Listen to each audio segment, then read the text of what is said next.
Rachel Whitmore closed the portfolio, ready to end the interview, when her assistant burst through the door, face drained of color. "You scheduled the wrong candidate. The one you need is waiting in the conference room next door." The man across from her, Ethan Carter, single dad, froze mid-breath, gripping his worn backpack like it might anchor him through the humiliation. He stood, already apologizing for something that was not his fault. Rachel could have let him leave. She could have followed protocol. Instead, she rose from her chair, walked toward him, placed her hand on his shoulder, a gesture no one in the building had ever seen her make, and said something that left the entire floor stunned into silence. Rachel Whitmore had built her empire on precision. Every meeting started on time. Every contract was airtight. Every decision was made without hesitation. At 36, she ran Whitmore Group with the kind of cold efficiency that made board members nervous and competitors respectful. She did not tolerate mistakes. She did not indulge sentiment.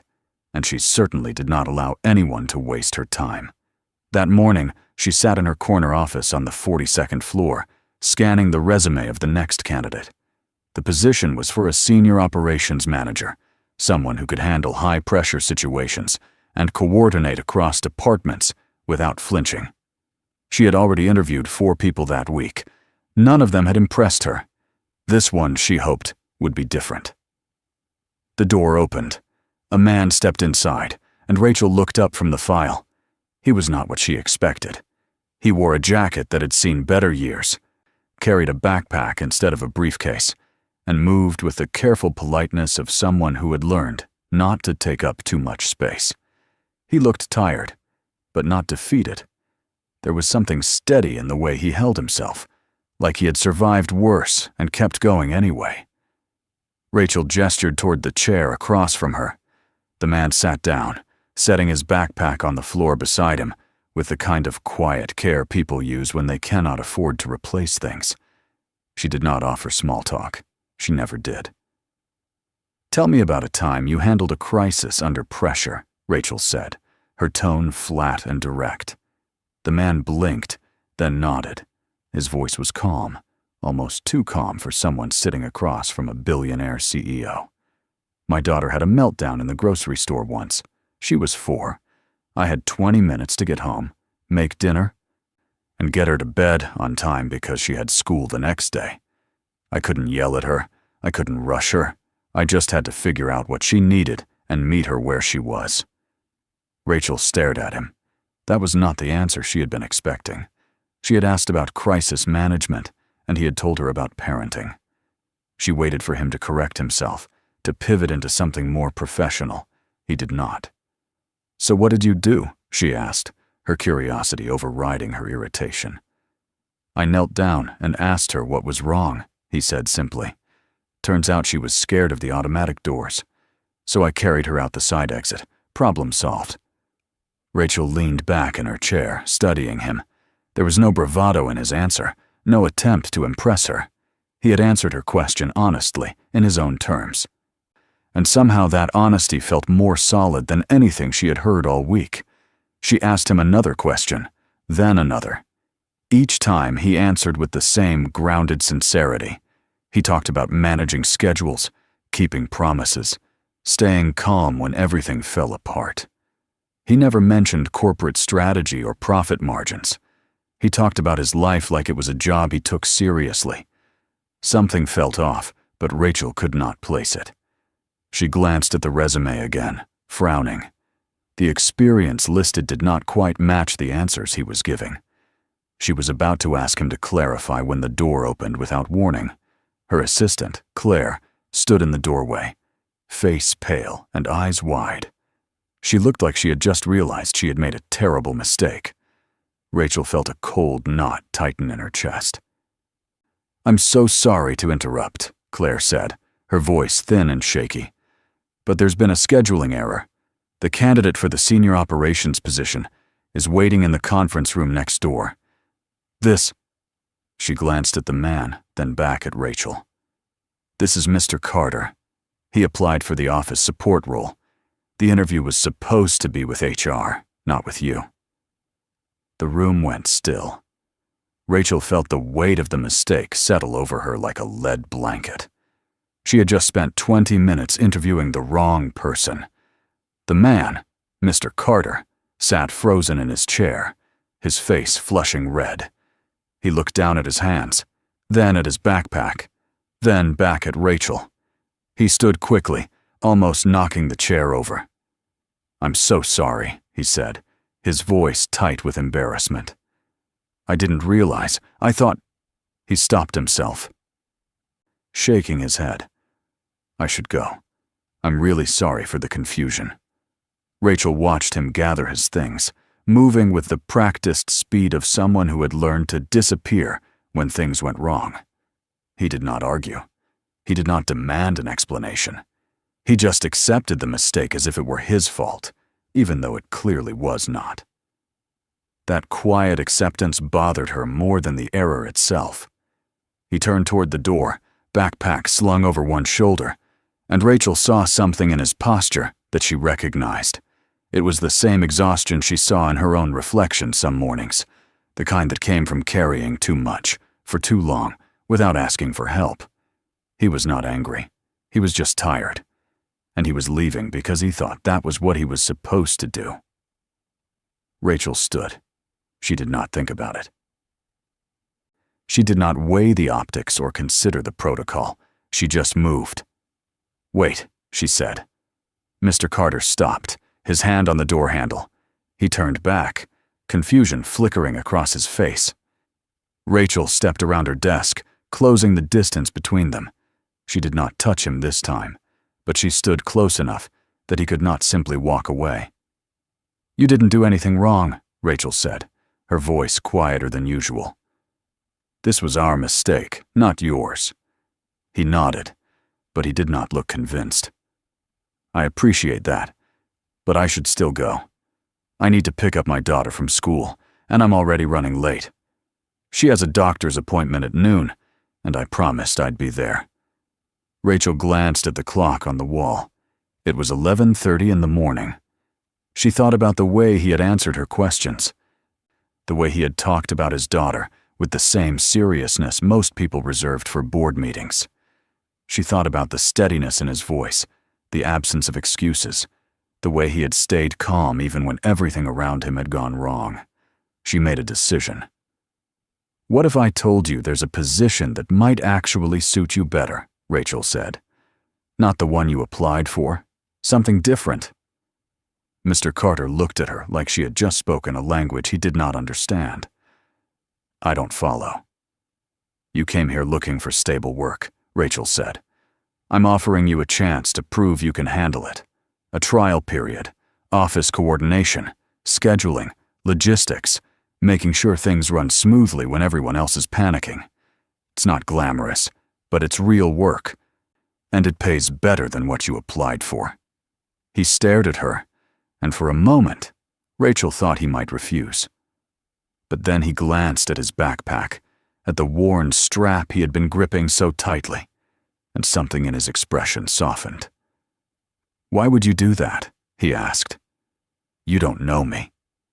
Rachel met his gaze and did not look away. "I just spent 20 minutes watching you handle pressure without flinching. That's more than I can say for half the people I've hired in the past year." Mr. Carter stood there, weighing her words. Finally, he nodded. "When do I start?" "Monday," Rachel said. 9 o'clock. Don't be late." He almost smiled. It was a small, uncertain thing, but it was there. "I won't be." He left, and Rachel stood alone in her office, staring at the door he had just walked through. She did not know if she had just made the smartest decision of her career or the most reckless, but for the first time in a long time, she did not care about the answer. She had done something that felt right, and that was enough. Monday morning arrived with the kind of tension that follows a decision made too quickly. Rachel sat in her office, reviewing emails, but her mind kept drifting to the choice she had made on Friday.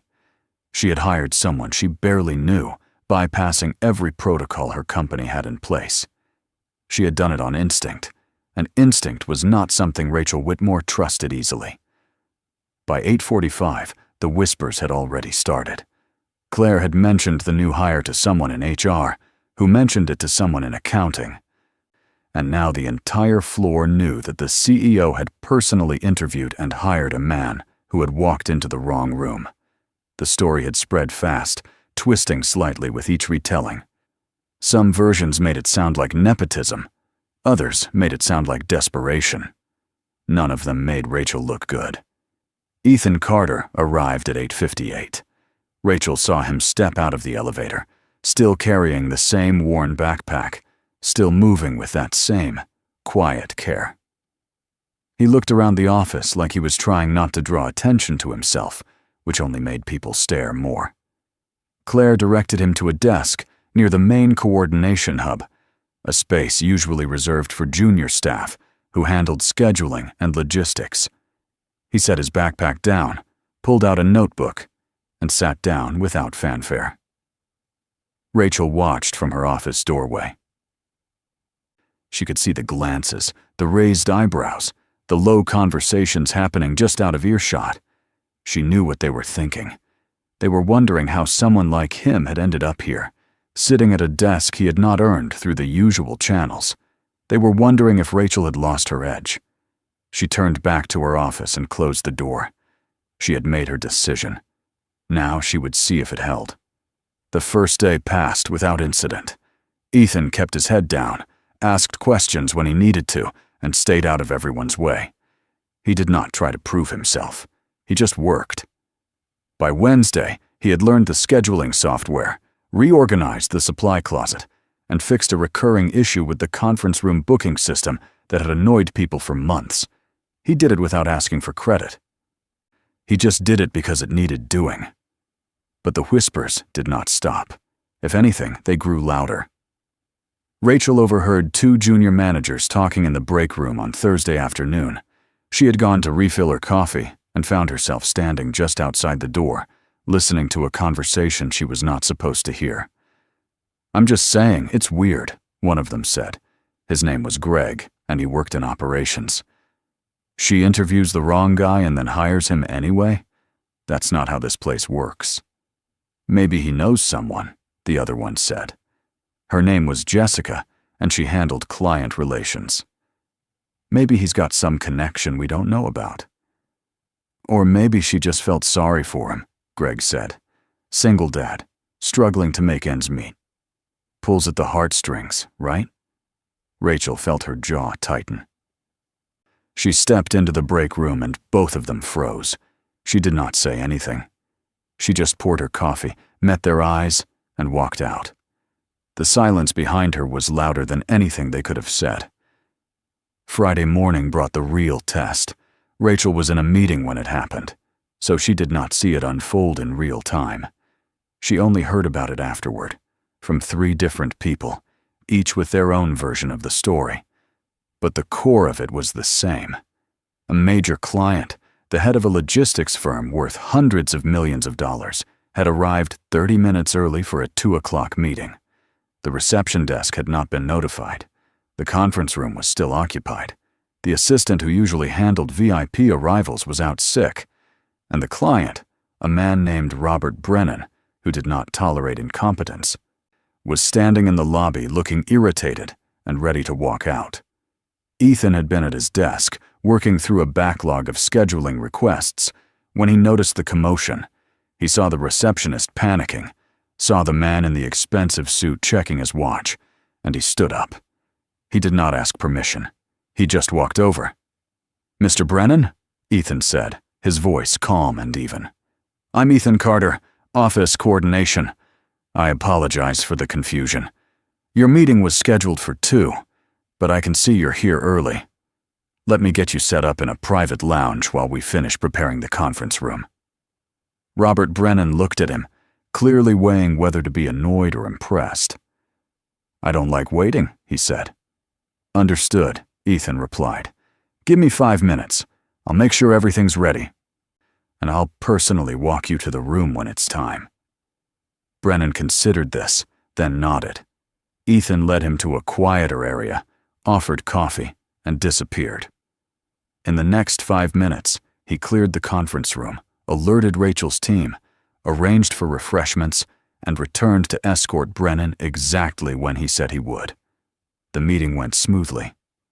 Brennan left satisfied, and Ethan went back to his desk like nothing had happened. Rachel found out about it an hour later. She called Ethan into her office, and he walked in looking vaguely concerned, like he thought he might be in trouble. She gestured for him to sit. "I heard what you did this afternoon," Rachel said.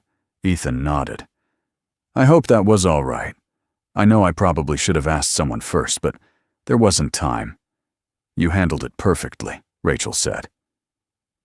"Brennan is not an easy man to deal with. Most people would have panicked." Ethan shrugged. "I've dealt with worse. My daughter once locked herself in the bathroom 10 minutes before we had to leave for her school play. I had to talk her through unlocking the door, while also packing snacks and finding her costume. This was easier." Rachel almost smiled. She did not, but the impulse was there. "You're doing good work," she said. "Keep it up." Ethan stood, nodded, and left. Rachel watched him go, feeling something she had not felt in a long time. Relief. She had made the right call. But the relief did not last. The following Tuesday, everything fell apart. Ethan's daughter, Lily, got sick at school. The teacher called him at 11 in the morning, and Ethan took the call at his desk. Rachel saw his face change, saw the worry tighten around his eyes. He hung up and walked over to Claire. "I need to leave early today," he said quietly. "My daughter's running a fever, and the school needs me to pick her up." Claire glanced toward Rachel's office, then back at Ethan. "I'll let them know," she said. Ethan left within 10 minutes. He did not make a scene. He just grabbed his backpack and went. But the damage was done. By the time Rachel returned from a client call that afternoon, the whispers had started again. "He's only been here 2 weeks, and he's already leaving early. Must be nice to have special treatment. I had to work through my kid's flu last month. No one let me leave early." Rachel heard the comments secondhand, passed along by Claire, who looked uncomfortable delivering them. Rachel did not respond. She just went back to her office and closed the door. She told herself it was not her problem. Ethan had a right to take care of his daughter. Anyone with a shred of decency would understand that. But decency, she was learning, was not something people extended easily, especially not in a workplace built on competition and rigid expectations. Thursday afternoon, Ethan came in late. Not by much, maybe 15 minutes, but enough that people noticed. He went straight to his desk, set down his backpack, and started working without explanation. Rachel saw him through the glass wall of her office. He looked exhausted, like he had not slept in days. She found out later that Lily had been up most of the night coughing. He had taken her to the doctor that morning, waited 2 hours for an appointment, and then driven straight to the office. He had not called in sick. He had not asked for sympathy. He had just shown up and done his job. But that was not the story people told. The story people told was that the new guy, the one who got hired without going through the proper channels, was already slacking off. By Friday morning, the tension was thick enough to choke on. Rachel was in a meeting when it happened. She did not see it unfold, but she heard about it immediately afterward. Ethan had been called into a small meeting room by his direct supervisor, a man named Tom Willis, who ran the coordination department. Tom was not cruel, but he was a stickler for rules, and he did not like exceptions. When Rachel found out, she walked straight to the meeting room. She did not knock. She just opened the door and stepped inside. Tom looked up, startled. Ethan sat across from him, his expression carefully blank, his hands folded in his lap. "What's going on here?" Rachel asked, her voice cold and sharp. Tom cleared his throat. "Just a performance check-in, making sure Mr. Carter understands the expectations." Rachel looked at Ethan, then back at Tom. "And what expectations are those?" Tom shifted in his seat. "Punctuality, consistency. We need people who can commit to the full schedule." Rachel felt something cold and hard settle in her chest. She turned to Ethan. "Step outside for a moment." Ethan stood and left without a word. Rachel waited until the door closed, then turned back to Tom. "He's been here 2 weeks," she said. "In that time, he's solved problems no one else bothered to fix, handled a situation with one of our most difficult clients, and shown up every day despite having responsibilities most of us can't even imagine. And you're questioning his commitment?" Tom looked uncomfortable. "I'm just doing my job." "Your job is to manage people, not punish them for being human," Rachel said. "If you have a problem with how I run this company, you can take it up with me directly. But don't take it out on someone who's doing exactly what I hired him to do." She did not wait for a response. She walked out, found Ethan standing in the hallway, and gestured for him to follow her. They walked back to her office in silence. She closed the door behind them and turned to face him. "I'm sorry that happened," Rachel said. Ethan shook his head. "It's fine, I get it. I don't fit here." "That's not true," Rachel said. "You fit better than most of the people on this floor. The problem is that they don't know how to handle someone who doesn't play by the usual rules." Ethan looked at her, and for the first time since she had met him, she saw something close to frustration in his eyes. "I'm not trying to break any rules. I'm just trying to take care of my kid and do my job. But it feels like I have to choose one or the other." Rachel felt the weight of his words settle over her. She thought about all the times she had demanded that people choose, that they sacrifice their personal lives for the sake of efficiency and profit. She had built her career on that belief, and now, standing in front of someone who refused to make that choice, she realized how hollow it sounded. "You shouldn't have to choose," Rachel said quietly, "and I'm going to make sure you don't." Rachel did not call a meeting. She did not send an email. She walked straight to the coordination department, where most of Ethan's colleagues were gathered around their desks, finishing up the day's work. The room went quiet the moment she stepped inside. People straightened in their chairs, closed their laptops, turned to face her.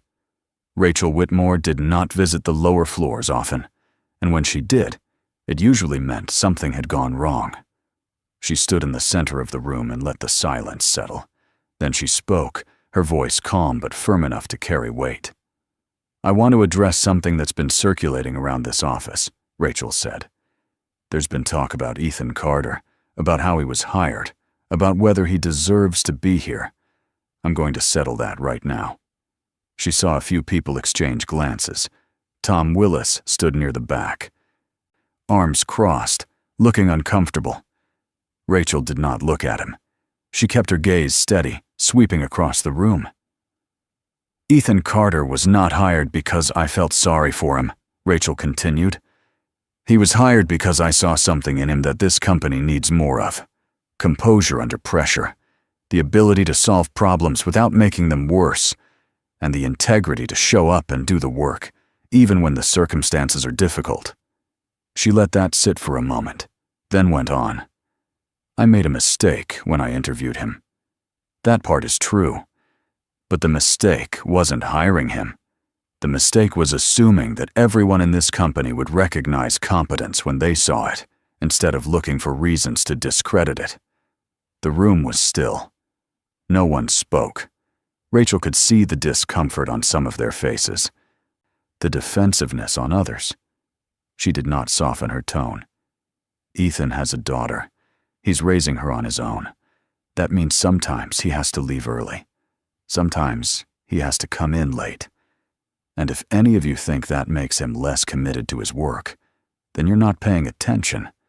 Because in the time he's been here, he's done more to improve the way this department runs than most of you have done in months." Tom shifted his weight, looking like he wanted to say something but thought better of it. Rachel turned her attention to him directly. "And if anyone has a problem with the way I run this company, you're welcome to bring it to me. But don't punish someone for doing their job just because you don't like how they got here." She let the words hang in the air, then turned and walked out. She did not wait for a response. She did not need one. She had said what needed to be said, and now it was up to them to decide what to do with it. When Rachel returned to her office, she found Ethan standing outside her door, waiting. He looked uncertain, like he was not sure whether he should still be there or if he should have already left. She gestured for him to come inside. They sat down, and Rachel leaned back in her chair, watching him. He looked tired, but there was something else in his expression now. Not gratitude exactly, more like cautious relief. "You didn't have to do that," Ethan said quietly. "Yes, I did," Rachel replied. "I hired you. That means I stand by the decision. If people have a problem with it, they can take it up with me."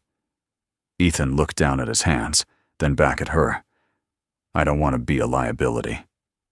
"You're not," Rachel said. "But I need to make sure you have what you need to succeed here. So let's be clear about expectations. You're in a coordination role. That means your job is to keep things running smoothly, handle logistics, and solve problems before they escalate. You've already proven you can do that." She opened a folder on her desk and slid a document across to him. It was a formal offer, outlining his position, his salary, and his schedule. The salary was higher than what he had originally applied for. The schedule included flexibility for emergencies, with the understanding that he would make up the time when necessary. "This is the official offer," Rachel said. "It's not a favor. It's not charity. It's the job you've been doing, with the terms that make sense for both of us. If you want it, it's yours." Ethan picked up the document and read through it. His hands were steady, but Rachel could see the tension in his shoulders, the way he was holding himself together by force of will. When he finished reading, he set the paper down and looked at her. "I'll take it," he said, "and I'll make sure you don't regret it." Rachel nodded. "I don't regret it now. Just keep doing what you've been doing." Ethan stood, shook her hand, and left. Rachel watched him go, feeling something shift inside her. She had built her career on being untouchable, on making decisions without emotion, on keeping people at a distance. But standing up for Ethan had not felt like weakness. It had felt like the first honest thing she had done in years. Over the next few weeks, the tension in the office began to ease. People stopped whispering about Ethan and started working with him. He proved himself not through grand gestures, but through consistency. He showed up. He solved problems. He kept his promises. And slowly, the skepticism turned into respect. One afternoon, a woman named Sarah from the client services team approached Ethan's desk with a scheduling conflict she could not resolve. She had been trying to coordinate a meeting between 3 executives in different time zones, and every option she found created a problem somewhere else. Ethan listened, asked a few questions, and then pulled up the scheduling software. Within 10 minutes, he had found a solution that worked for everyone. Sarah thanked him, and as she walked away, she turned back. "I'm sorry I doubted you," she said. Ethan looked up, surprised. "You don't need to apologize." "Yeah, I do," Sarah said. "I thought you got here because of some backdoor deal, but you're just good at your job, so sorry." Ethan nodded. "Thanks for saying that." It was a small moment, but it was not the only one. Over the following days, more people started coming to Ethan with problems they could not solve on their own. He became the person they turned to when things went wrong, not because he had authority, but because he had earned their trust. Rachel noticed the shift. She saw the way people interacted with Ethan now, the way they included him in conversations, asked for his input, treated him like he belonged. And she saw the way he handled it, with the same quiet competence he had shown from the beginning. He did not gloat. He did not demand recognition. He just kept working. But Rachel also noticed something else. She noticed the way she had started to soften. She caught herself smiling more often. She stopped checking her watch during meetings, stopped rushing through conversations, stopped treating every interaction like a transaction. She did not know when it had started, but somewhere along the way, she had stopped being so cold. One evening, as she was leaving the office, She saw Ethan in the lobby, waiting by the elevator. He had his backpack slung over one shoulder, and he was checking his phone. Rachel walked over. "Heading out?" she asked. Ethan looked up and nodded. "Yeah, picking up Lily from her friend's house." Rachel hesitated, then spoke. "How is she doing? I know she was sick a few weeks ago." "She's good now," Ethan said. "Back to her normal self." "Thank you for asking." The elevator doors opened, and they both stepped inside. The ride down was quiet, but it was not uncomfortable. When they reached the ground floor, Ethan turned to her. "I know I've said this before, but I really do appreciate what you did," he said. "Not just the job, the way you stood up for me. That meant a lot." Rachel nodded. "You earned it." They walked out of the building together, and Rachel saw a small girl waiting near the curb, her hand held by a woman who looked like a neighbor. The girl had dark hair pulled into a ponytail, and she was wearing a bright pink jacket. When she saw Ethan, her face lit up. "Dad!" she called, running toward him. Ethan caught her in a hug, lifting her off the ground for a moment before setting her back down. He thanked the neighbor, then turned back to Rachel. Lily looked up at her with wide, curious eyes. "Lily, this is Miss Whitmore," Ethan said. "She's my boss." Lily straightened, suddenly serious, and extended her hand. "Good evening, ma'am." Rachel blinked, caught off guard by the formality. She shook the girl's hand, feeling something warm and unexpected settle in her chest. "Good evening, Lily. It's nice to meet you." Lily smiled, then turned back to her father. "Can we get ice cream on the way home?" Ethan laughed. "We'll see." They said their goodbyes, and Rachel watched them walk away, Ethan's hand resting gently on his daughter's shoulder, Lily chattering about something that had happened at school. Rachel stood there for a moment, alone on the sidewalk, and felt something she had not felt in years.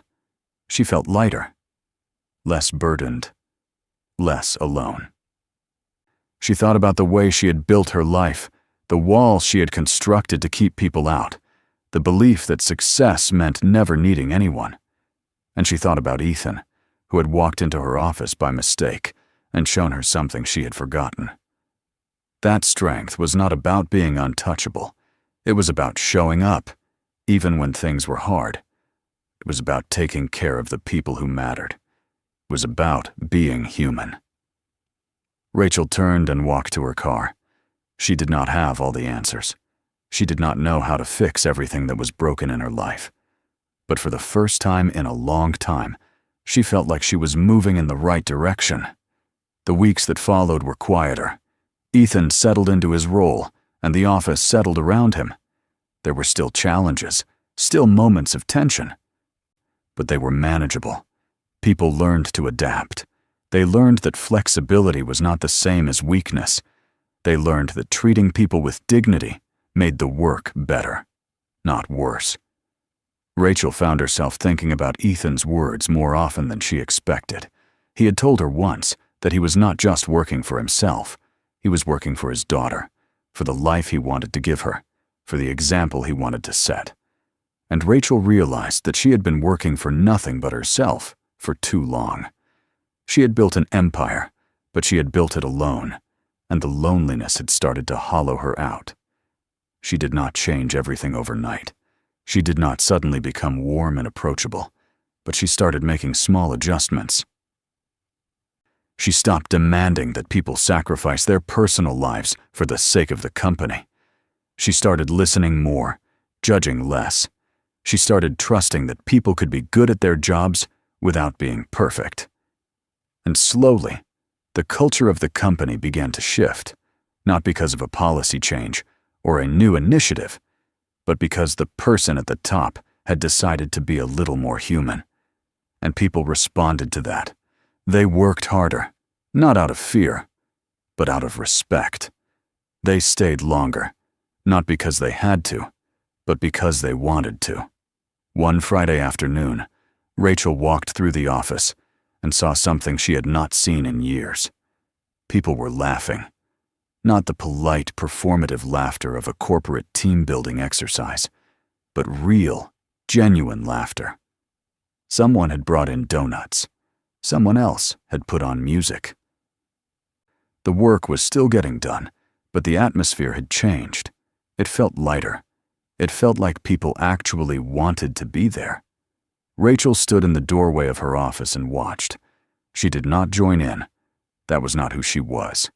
But she felt something close to satisfaction. She had made the right choice, and for the first time in a long time, she was proud of it. That evening, as she sat alone in her office, reviewing the week's reports, she thought about the man who had walked into the wrong interview and changed everything. She thought about the kindness he had shown, the patience, the quiet strength. And she thought about the daughter who was learning those same lessons from him, who would grow up knowing what it meant to be decent and responsible and kind. Rachel did not believe in fate. She did not believe in signs. But she believed in people. And she believed that sometimes the best decisions were the ones that did not make sense on paper, the ones that required you to trust your instincts, to take a risk, to bet on someone who had not yet proven themselves. She had taken that risk, and it had paid off, not in profit margins or quarterly returns, but in something more valuable, in trust, in respect, in the knowledge that she had done something right. Rachel closed her laptop, stood, and walked to the window. The city stretched out below her, glittering in the fading light. She had spent years looking down at it, feeling separate, untouchable, alone. But tonight, she felt connected. She felt like she was part of something larger than herself. And that, she realized, was enough.